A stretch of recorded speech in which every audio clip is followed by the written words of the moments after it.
Praise the lord. హల్లెలూయా. అందరం ఒకసారి బిగ్గరగా హల్లెలూయా చెప్దాం. హల్లెలూయా. మన ప్రభు అయిన యేసుక్రీస్తు వారి ఘనమైన నామంలో మీ అందరికీ వందనాలు తెలియజేస్తున్నాను. ఏంటమ్మా ఈరోజు నువ్వు నిలబడినావు అని అనుకుంటున్నారా? మమ్మీ ఇక్కడే ఉన్నప్పటికీ కొంచెం అనారోగ్య పరిస్థితి వల్ల దేవుని వాక్యాన్ని చెప్పడానికి మరొకసారి నాకు అవకాశం వచ్చినందుకు నేను ఎంతగానో దేవుని స్తుతిస్తున్నాను. ఈ సమయంలో ఒక చిన్న ప్రార్థన చేసుకొని మనం వాక్యంలోనికి ముందుకు వెళ్దాం. మహాపరిశుద్ధుడైన తండ్రి, ప్రేమ కలిగిన మా యేసు ప్రభువా, నీ ఘనమైన శ్రేష్టమైన నామానికి వందనాలు స్తోత్రం చెల్లించుకుంటున్నాను తండ్రి. ఇంతవరకు ప్రభువా పాటల ద్వారా ప్రార్థన ద్వారా నీ నామాన్ని స్తుతించాం. అమూల్యమైన సమయంలోనికి నడిపించినందుకు నీకు స్తోత్రం చెల్లించుకుంటున్నాం తండ్రి. ఎందుకు పనికిరాని నన్ను నీ సన్నిధిలో నిలబెట్టుకొని ప్రభువా నీ వాక్యాన్ని అందించే కృపను మాకు అనుగ్రహించినందుకు నీకు స్తోత్రం చెల్లించుకుంటున్నాం తండ్రి. ఈ యొక్క మాటల ద్వారా ప్రతి ఒక్కరితో మీరు మాట్లాడండి. ఇంకా రావాల్సిన బిడ్డలను త్వరపెట్టి మీ సన్నిధికి నడిపించమని వేడుకుంటున్నాం ప్రభా. ఈ ఆరాధన అంతట్లో ప్రభా మీరే తోడుగా నడిపించండి. నీ ఆత్మతో నీ శక్తితో మా హృదయాలు నింపి నడిపించమని యేసునామమున ప్రార్థిస్తున్నాం తండ్రి, ఆమేన్. ఈ సమయంలో మనం కొద్ది నిమిషాలు దేవుని వాక్యాన్ని మనం చదువుకుందాం. పరిశుద్ధ గ్రంథంలో నుంచి నిర్గమాకాండము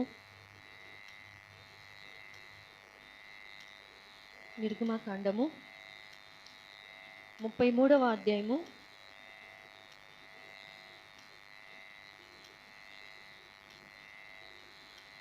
19వ వచనం చదువుకుందాం. నిర్గమాకాండము 33వ అధ్యాయము 19వ వచనం చదువుకుందాం. ఆయన నా మంచితనం అంతయు నీ ఎదుట కనపరచెదను. చాలండి. ఇక చదువుకున్న వాక్య భాగంలో ఆయన నా మంచితనం అంతయు నీ ఎదుట కనపరచెదను అని చదువుకుందాం. ఇక్కడ మనం చదువుకున్న వాక్య భాగంలో ఆయన మంచితనము నీ ఎదుట, నా మంచితనము నీ ఎదుట కనపరచెదను అని మనం ఇక్కడ చదువుకుంటా ఉన్నాం. మంచితనము మన ఎడల దేవుడు ఏం చేస్తాడంట? కనపరుస్తాడంట. ఎలా? అసలు ఆయన యొక్క మంచితనాన్ని మనం రోజు చూస్తూనే ఉన్నాం. ప్రతి క్షణము ఆయన యొక్క మంచితనాన్ని మనం అనుభవిస్తూనే ఉన్నాం. కానీ దేవుడు ఏ సందర్భంలో ఈ మాటను దేవుడు మాట్లాడాడో మనం ఈరోజు మనం తెలుసుకున్నాం. ప్రతి ఒక్కరికి జీవితంలో శోధనలు, ఆటంకాలు, నిందలు, అవమానాలు ప్రతి ఒక్కరికి వస్తూనే ఉంటాయి. ప్రతి ఒక్కరి జీవితంలో ఎన్నో శోధనలు వస్తూ ఉంటాయి, అవమానాలు వస్తూ ఉంటాయి. కొన్నిసార్లు జీవితం ఆగిపోయినట్లు ఉంటుంది. కాబట్టి ఎన్నో పరిస్థితులు మన యొక్క జీవితంలో ఎదురవుతూ ఉంటాయి. మీ యొక్క జీవితంలో సుఖాలు ఎక్కువ చూసారా, నష్టాలు ఎక్కువ చూసారా? చెప్పండి చెప్పండి. సుఖాలు చూసారా, నష్టాలు చూసారా? ఎక్కువ సుఖాలు చాలా తక్కువ, నష్టాలు ఎక్కువగా చూస్తూ ఉంటాం కదండి. జీవితంలోనే ఈ యొక్క బ్రతుకులోనే మనకు సుఖము దుఃఖము కలిసి ఉంటాయని ఒక పాట కూడా మనం పాడుకుంటూ ఉంటాం. సుఖ దుఃఖాలిచ్చటే తర్వాత కలిసుండును, చావుతోనే రెండును విడిపోవును అని ఒక చిన్న లైన్ పాటలో మనం చూస్తూ ఉంటాం. కాబట్టి సుఖ దుఃఖాలు అనేవి ఈ లోకంలోనే మనకుంటాయి. సుఖము అన్న కష్టమైన ఈ లోకంలోనే ఎప్పుడైతే మనం మరణిస్తామో మనం చేసిన దానికి దేవుడు ప్రతిఫలం ఇచ్చి మనల్ని పరలోకానికి మనం చేరుస్తూ ఉంటారు. కాబట్టి ఈ యొక్క జీవితంలో ఎన్నో పోరాటాలు మనం చేస్తూ ఉంటాం. ఇంకా సమస్యలు ఉన్నవారు ఉన్నారు, ఇంకా పెద్ద పెద్ద సమస్యలు కదలని వారు ఉన్నారు. ఇప్పుడు ఆ సమస్యలన్నీ కదలాలంటే ఏం చేయాలి? తెలుసు, ప్రార్థన చేయాలని తెలుసు, పరిచర్య చేయాలని తెలుసు, అన్నీ తెలుసు. కానీ ఒక చిన్న మాటను ఈరోజు మనం చదువుకుందాం. పరిశుద్ధ గ్రంథంలో నుంచి నిర్గమాకాండంలోని 14వ అధ్యాయము 15-16 వచనాలు చదువుకుందాం. నిర్గమాకాండము 14వ అధ్యాయము 15-16 వచనం. అంతలో యెహోవా మోషేతో, నీవేళ నాకు మొరపెట్టుచున్నావు, సాగిపోవుడి అని ఇశ్రాయేలుతో చెప్పుము. నీవు నీ కర్రను ఎత్తి ఆ సముద్రం వైపు నీ చేయి చాపి దాని పాయలుగా చేయము. చాలు. ఇక్కడ చదువుకున్న వాక్య భాగంలో ఎర్ర సముద్రాన్ని మనం చూస్తూ ఉన్నాం. ఎర్ర సముద్రాన్ని పాయలు చేసిన సంగతి మనందరికీ తెలిసిందే. అంతకంటే ముందు ఈ యొక్క ఇశ్రాయేలు ప్రజలు ఏ దేశంలో ఉన్నారు? ఐగుప్తు దేశంలో నుంచి కనాను దేశానికి ప్రయాణం అవుతున్న టైంలో ఫరో చాలా ఇబ్బందులు పెట్టేశాడు. ఫరో చాలా ఇబ్బందులు పెట్టేసి ఇంకా ఇబ్బంది పెడుతూ ఉన్న టైంలో ఆ యొక్క జనాన్ని బయటికి పంపించకుండా ఆపివేసుకుంటున్న సమయంలో దేవుడు ఏం చేశాడంటే పేలు, వడగండ్లు, ఇవన్నీ కప్పలు, ఇవన్నీ వారి యొక్క జీవితంలో వచ్చాయి. ఇది ఒక సమస్య. ఎక్కడి నుంచి రావట్లా? ఐగుప్తు నుండి వారి సొంత దేశానికి వెళ్ళనివ్వకుండా ఎవరు ఆపుతున్నారు? ఫరో. ఈ ఫరో వాళ్ళకి ఎలా ఉన్నాడు? ఇప్పుడు అపవాదిలాగా ఉన్నాడు. ఇప్పుడు వారికి శోధన వచ్చింది. ఎవరికి వచ్చింది? ఇశ్రాయేలు ప్రజలకు శోధన వచ్చింది. మరి ఇప్పుడు ఆ శోధన, ఇప్పుడు అదొక పెద్ద శోధన, బయటికి రావాలంటే రాలేని పరిస్థితి. కాబట్టి ఈ సమయంలో ఏం చేయాలి అని అక్కడ మోషేను దేవుడు ఏం చేశాడంటే బలపరుస్తూ ఉన్నాడు. అనేక ఇబ్బందులు వస్తూ ఉన్నాయి, శోధనలు వస్తూ ఉన్నాయి, అనేక నష్టాలను ఎదుర్కొంటూ ఉన్నారు, భయపడుతూ ఉన్నారు. మరి ఇవన్నీ వారి యొక్క జీవితంలో వస్తున్నప్పటికీ వారు ఏం చేస్తూ ఉన్నారంటే ఆ బాధను అనుభవిస్తూనే ఉన్నారు. మొరపెట్టాడు మోషే. ఏం చేశాడంటే దేవునికి మొరపెట్టాడు. మొరపెట్టిన తర్వాత దేవుడు వాటన్నిటి నుంచి విడుదల ఇచ్చి ఎక్కడి వరకు రప్పించాడు? ఎర్ర సముద్రం వరకు దేవుడు రప్పించారు. ఒకసారి అందరం గట్టిగా చప్పట్లు కొడదామా? ఆ బాధలన్నిటి నుండి విడిపించి ఎర్ర సముద్రం వరకు వారు వచ్చినట్లు మనం చూస్తూ ఉన్నాం. అయితే ఇక్కడ కూడా ఏం చేశాడు? మొరపెట్టాడు. ఎవరు? మోషే మొరపెట్టాడు దేవునికి. మొరపెట్టిన తర్వాత దేవుడు ఎర్ర సముద్రాన్ని పాయలు చేయమని అతనికి శక్తిని అనుగ్రహించాడు. ఎవరికి ఇచ్చారు? మోషేకు దేవుడు శక్తిని అనుగ్రహించి ఆ యొక్క ఎర్ర సముద్రాన్ని పాయలు చేసి వారిని సురక్షితంగా మార్గంలో నడిచేలాగా చేశారు. హల్లెలూయా! అందరం గట్టిగా హల్లెలూయా చెప్దాం. హల్లెలూయా! కాబట్టి ఫస్ట్ వారికి ఏ సమస్య వచ్చింది? వడగండ్లు, అలాగే తేళ్ళు, మిడతలు, ఇవన్నీ అదొక శోధన. ఆ శోధన నుంచి దేవుడు బయటికి రప్పించాడు. బయటకు రప్పించిన తర్వాత మరలా ఏ శోధన వచ్చింది? ఎర్ర సముద్రం ఎదురొచ్చేసింది. ఎర్ర సముద్రం పాయలు అవ్వాలంటే మన శక్తి చేత కాదది. ఒక శోధనను వారు జయించి వచ్చిన తర్వాత మరలా దేవుడు కార్యం చేస్తాడని ఎవరు నమ్మారు? మోషే నమ్మాడు. మోషే దేని వల్ల నమ్మాడు? ఇక్కడే మనం జాగ్రత్తగా ఆలోచించాలి. ఎందుకు నమ్మాడంటే, మనము ఇక్కడ జాగ్రత్తగా ఒక పాయింట్ మనం చూస్తూ ఉంటే, ఇంతకు ముందు దేవుడు కార్యం చేశాడు, ఇప్పుడు కూడా దేవుడు కార్యం చేస్తాడని గట్టిగా నమ్మాడు. కాబట్టి దేవుడు ఆ ఎర్ర సముద్రం నుంచి పాయలు చేసి వారందరినీ సురక్షితంగా నడిపించాడు. హల్లెలూయా! ఎంత ఆశ్చర్య క్రియలు చేసినవయ్యా యేసు, ఎంచలేని ఘనతకు యోగ్యుడవయ్యా. ఎంత ఆశ్చర్య క్రియలు చేసినవయ్యా యేసు, ఎంచలేని ఘనతకు యోగ్యుడవయ్యా. ఇంత కృప చూపించి ఇన్ని నాళ్ళు పోషించి, ఇంత కృప చూపించి ఇన్ని నాళ్ళు పోషించి, చింతలన్నీ తీర్చిన తండ్రి నీవయ్యా. అందరం చప్పట్లు కొడదాం. నా చింతలన్నీ తీర్చిన తండ్రి నీవయ్యా. అంతరంగమందున్న అంతటితో చేస్తున్న ఆత్మీయ ఆరాధన, అంతరంగమందున్న అంతటితో చేస్తున్న ఆత్మీయ ఆరాధన. ఎంత ఆశ్చర్య క్రియలు చేసినవయ్యా యేసు, ఎంచలేని ఘనతకు యోగ్యుడవయ్యా. ఎంత ఆశ్చర్య క్రియలు చేసినవయ్యా యేసు, ఎంచలేని ఘనతకు యోగ్యుడవయ్యా. హల్లెలూయా!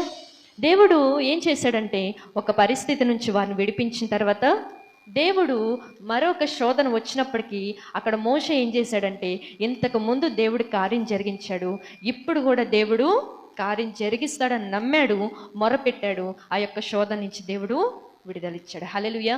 మనం కూడా శ్రమల్లో ఏం చేయాలంటే, మనం ఇంతకుముందు ఎన్నో కార్యాలు పొందుకున్నాం. అందరూ పొందుకున్నారు ఇంతకుముందు. ఇప్పటి వరకు లాస్ట్ డేస్ గడిచిన సంవత్సరాలన్నీ మేలులు పొందుకున్నాము అన్నవారు ఒకసారి చేతులు ఎత్తారా? నేను మేలు పొందుకున్నాను ఖచ్చితంగా. పెద్ద పెద్ద సమస్యలను పొందుకున్నాము, పెద్ద పెద్ద కార్యాలను, సమస్యల నుంచి విడిపించబడ్డాను అన్నవారు ఒకసారి గట్టిగా మీ యొక్క హస్తాల పైకెత్తండి. అందరము ప్రతిరోజు ఆయన మంచితనాన్ని ఏం చేస్తూ ఉన్నాం? రుచి చూస్తానే ఉన్నాము. కాబట్టి మనం ఏ సమస్యల నుంచి బయటకు రాలేకపోతున్నామో, ఏ సమస్య నుంచి మనం చిక్కుల్లో ఉండిపోయామో, మనం ఆ సమస్య గురించి మనం ఏం చేయాలంటే, ఇంతకు ముందు గత సంవత్సరంలో పలానాకి సమస్య వచ్చినప్పుడు ప్రభువా ఇంతకు ముందు కార్యం చేసావు, ఇప్పుడు కూడా కార్యము చేస్తామని మనం ఏం చేయాలి? మొరపెట్టి మనం నమ్మాలి. ఆ కార్యం నుంచి దేవుడు విడిపించాడు, తప్పకుండా ఈ కార్యం నుంచి, ఈ యొక్క శోధన నుంచి కూడా దేవుడు ఖచ్చితంగా విడిపిస్తాడని మనము నమ్మాలి. మీరు నమ్ముతున్నారా? నమ్మితే ఒకసారి గట్టిగా చప్పట్లు కొడదాం. దేవుడు మనల్ని ఖచ్చితంగా విడిపిస్తారు. అలాగే మరొక వాక్యం చదువుకుందాం. నిర్గమాకాండంలోని 15వ అధ్యాయము 23 నుంచి మనం చదువుకుందాం. 15వ అధ్యాయము 23వ వచనం నుంచి 25వ వచనం వరకు చదువుకుందాం. అందుకు అతడు, యెహోవా చెప్పిన మాట. 15వ అధ్యాయము 22 నుంచి చదువుకుందాం. మోషే ఎర్ర సముద్రం నుండి జనులను సాగు చేయగా వారు షూరు అరణ్యంలోనికి వెళ్ళి దానిలో 3 దినములు నడిచిరి. అచ్చట వారికి నీళ్లు దొరకలేదు.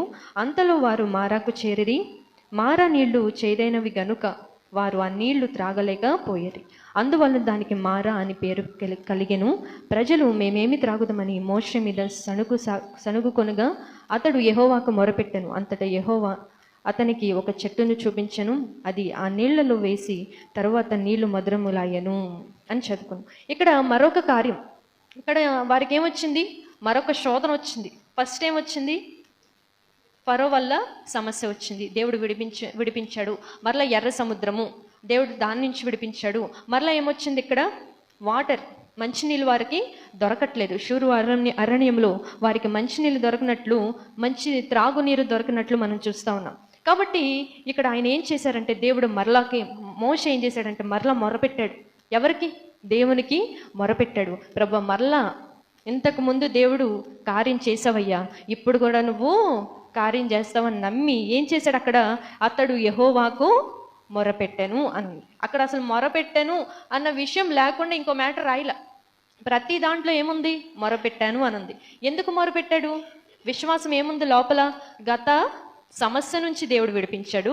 ఈ యొక్క సమస్య నుంచి కూడా దేవుడు విడిపిస్తాడని ఏం చేశాడు? మొరపెట్టాడు. దేవుడు దాని నుంచి కూడా విడుదల ఇచ్చాడు. కాబట్టి మనం ఈ రోజుల్లో బిడ్డల వల్ల నలిగిపోతూ ఉండొచ్చు. ఆర్థిక పరిస్థితుల వల్ల, సమస్యల వల్ల, అనారోగ్య పరిస్థితుల వల్ల మనం ఏమైపోతూ ఉంటామంటే సతమతం అయిపోతూ ఉంటాం, నలిగిపోతూ ఉంటాం. పలానా కార్యం జరగట్లేదు, ఫలానా కార్యము ఎన్నో సంవత్సరాల నుంచి అలాగే ఉండిపోతుంది అని ఏ ఒక్క సమస్య గురించి ఈరోజు బాధపడుతున్నామో, మోషే చేసిన పని ఏంటంటే, ఇంతకుముందు కార్యము నాకు కావాల్సిన కార్యం చేసావయ్యా, ఈ కార్యం కూడా నువ్వు చేస్తావని నేను నమ్ముచున్నాను అని గట్టిగా మొరపెట్టాడు. మన సంఘానికి వస్తూ ఉంటారు తెనాల నుంచి శ్యామలరావు అంకుల్ వాళ్ళు. ఆయన మనకి రీసెంట్గా సాక్ష్యం కూడా మనకు తెలియజేశారు. నన్ను మరణ పడకల నుంచి విడిపించావయ్యా, మరలా మరొక బ్రతుకును బ్రతకటానికి నాకు సహాయం చేసావు, ఇంతకు ముందు కార్యం చేసావు, అలాగే జాబ్లో కూడా ప్రమోషన్ కావాలని ఆయన ప్రార్థన చేశాను అని ఆయన పోయిన ఆదివారం మనకు తెలియజేశారు. ఆయన చెప్తున్న మాట ఏంటంటే, అక్కడ ఇంతకు ముందు నాకు దేవుడు కార్యం చేశాడు, ఈ కార్యం కూడా దేవుడు చేస్తాడని ఆయన ఏం చేశాడు? నమ్మాడు. కాబట్టి దేవుడు ఏం చేశాడు? ఆ సమస్య నుంచి విడిపించాడు. హల్లెలూయా! అందరి బిగ్గరగా హల్లెలూయా చెప్దాం. హల్లెలూయా! మనం ఏం చేయాలంటే, ఇంతకు ముందు దేవుడు ఏ ఏ కార్యాలు మన కోసం చేశారో ఆ యొక్క కార్యాలను మనం ఎత్తిపట్టి ప్రార్థన చేయాలి. ఇంతకు ముందు చేసావయ్యా, ఈ కార్యం కూడా చేయి ప్రభువా అని మనం ఏం చేయాలంటే మొరపెట్టాలి. ప్రతిరోజు వాళ్ళకి ఇబ్బందులే, ప్రతిరోజు ఏదో ఒక శోధన ఎదురు వస్తూనే ఉంది. కానాన్ దేశం వెళ్ళే వరకు వాళ్ళకి ఏమొస్తూ ఉన్నాయి? శోధనలు వస్తూనే ఉన్నాయి. దేవుడు ప్రతీది విడిపించుకుంటా వచ్చారు. దేనివల్లంటే, ఇంతకు ముందు విడిపించావయ్యా, ఇప్పుడు కూడా విడిపిస్తాం. ఈ ఒక్క మాటను పట్టుకొని మోషే ఏం చేశాడు? ప్రతిరోజు ప్రతి ఒక్క శోధన దగ్గర ఈ మాట వాడుతూ ప్రార్థన చేస్తూ ఆయన వెళ్ళినట్లు మనం చూస్తాము. బిడ్డల వల్ల మనం ఈరోజు నలిగిపోతూ ఉంటాం. కుమారుడికి మార్కులంట 34 మార్కులు వచ్చినాయంట. 35 మార్కులు. 35 అంటే పాస్ మార్కే. ఎంతకు పెడతారు? 100కి 100 మార్కులకి పెడతారు. అయితే ప్రోగ్రెస్ రిపోర్ట్ వస్తుంది కదా ఇంటికి. వచ్చిన తర్వాత తల్లిదండ్రులు అడిగారంట. ఏమని అడిగారంటే, ఏంట్రా 100 మార్కులకి 35 మార్కులు వచ్చినాయి ఏంట్రా అని అడిగితే, ఆ కుమారుడు తండ్రిని క్వశ్చన్ చేశాడంట. ఏమని క్వశ్చన్ చేశాడంటే, నాన్న నువ్వు ఏ సబ్బు వాడతావు, నువ్వు సబ్బుకి ఎంత చెల్లిస్తావా అని అడిగాడంట. నా సబ్బు 20 రూపాయలేరా, నా సబ్బు 20 రూపాయలే అని చెప్పాడంట. నువ్వు వెళ్ళి 100 రూపాయలు ఇవ్వలేవుగా నాన్న అన్నాడంట.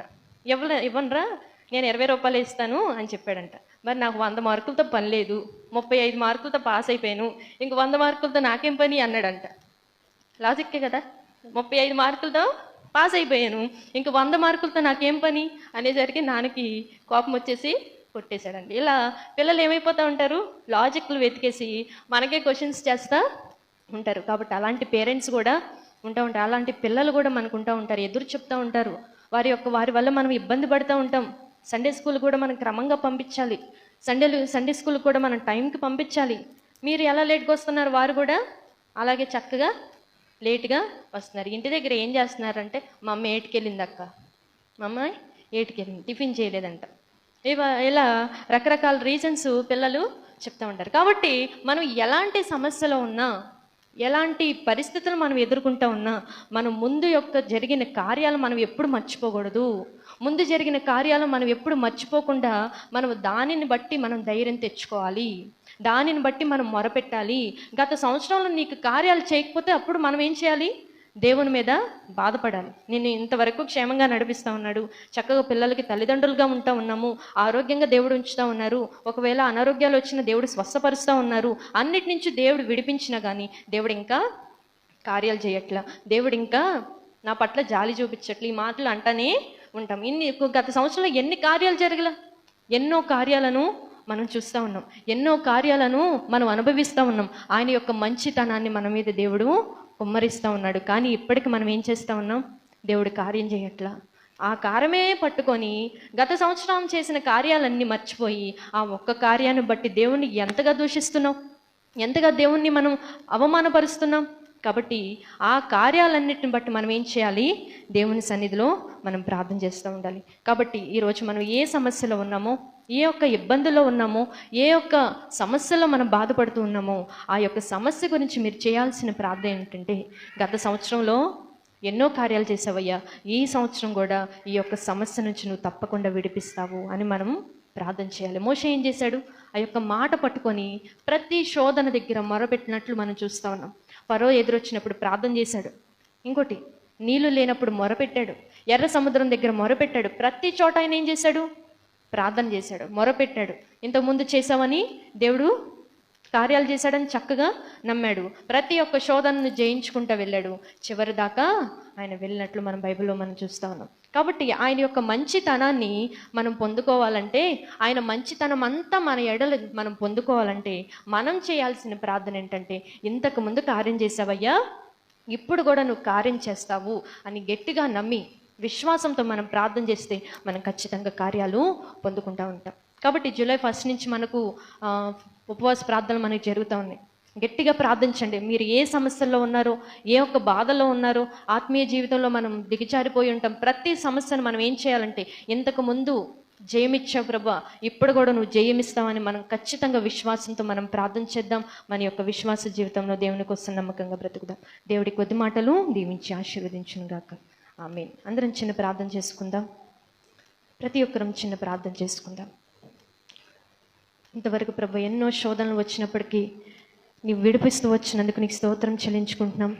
ముందున్న సమస్యలను చూసి ఎంతో బాధపడుతున్నాను, నన్ను క్షమించండి ప్రభా. గత సంవత్సరంలో ఎన్నో గొప్ప గొప్ప కార్యాలు చేసావు తండ్రి, నీకు స్తోత్రం నాయనా. నీకు వందనాలు ప్రభా. దయతో నన్ను క్షమించు తండ్రి. ఎన్నో కార్యాలు, ఊహించని కార్యాలు, బయటకు రాలేని పరిస్థితుల్లో నువ్వు చేసిన కార్యాలను బట్టి ఈరోజు ప్రభా నిన్ను స్తుతించకుండా, నీ నామాన్ని గణపరచకుండా తండ్రి, నేను నీ సన్నిధిలో ప్రభా నిన్ను ఎన్నోసార్లు వదిలేసుకున్న రోజులు ఉన్నాయి ప్రభా, నిన్ను ఎన్నోసార్లు దూషించిన రోజులు ఉన్నాయి. దయతో నన్ను క్షమించు ప్రభా. అని ప్రతి ఒక్కరం ప్రార్థన చేద్దాం. మహాపరిశుద్ధుడైన తండ్రి, ప్రేమ కలిగిన మా యేసు ప్రభా, ఈ యొక్క మాటలను బట్టి ప్రతి ఒక్కరితో మాట్లాడారని నేను నమ్ముచున్నాను. ఈ మాటలను బట్టి ప్రభా ప్రతి ఒక్కరికి ప్రభా నెమ్మదిని, సంతోషాన్ని దయచండి.